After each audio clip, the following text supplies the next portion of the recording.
This is Teacher David. I will be throwing different modes of instruction for you through video, audio, and other means of teaching you mini lessons. Now, this one is a really key one that I think a lot of people might not know about.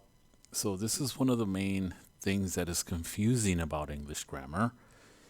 And so, I will be periodically bringing you little mini lessons on my IG stories. Now, many of you know that I sort of like to go against the grain, unconventional ways of doing things on Instagram.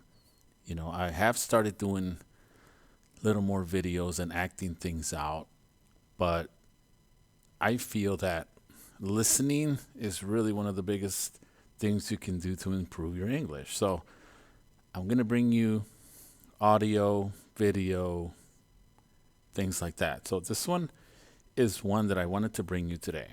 It's one of the most confusing items that there is for many English language learners and even native speakers like myself. A lot of native speakers sometimes say what I'm about to show you here in a minute.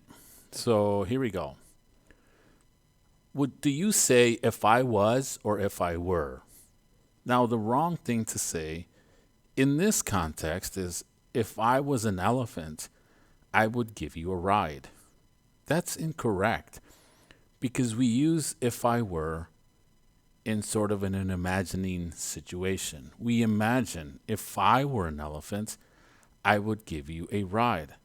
If I, for whatever reason, I can imagine being an elephant, I would give you a ride. So the correct way to say this is if I were an elephant, I would give you a ride. If I were a season, I would want to be spring or summer or winter or fall.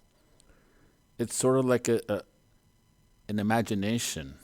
Now, I'm going to show you how we use if I was in a minute because you can use it in a different context. Okay, let's review. If I were an elephant, I would give you a ride. If I were is more for situations when you are imagining things, usually followed by a sentence on what you would do in that situation. If I were you, I would read more books about animals.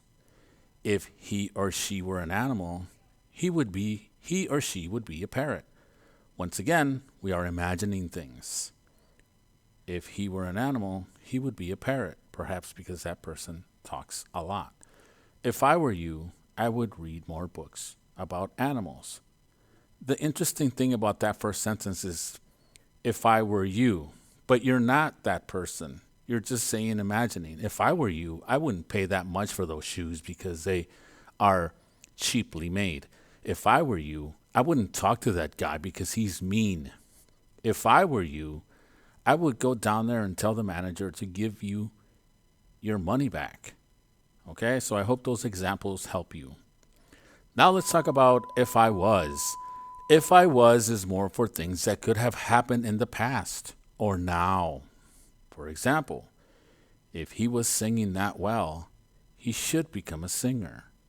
This is an answer to a girl who told me that when her friend sang just now, her heart melted. Let's review.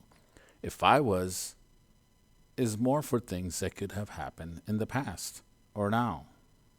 If he was singing that well, he should become a singer. So in conclusion, if I were is for imagination. If I was is for things that could have happened.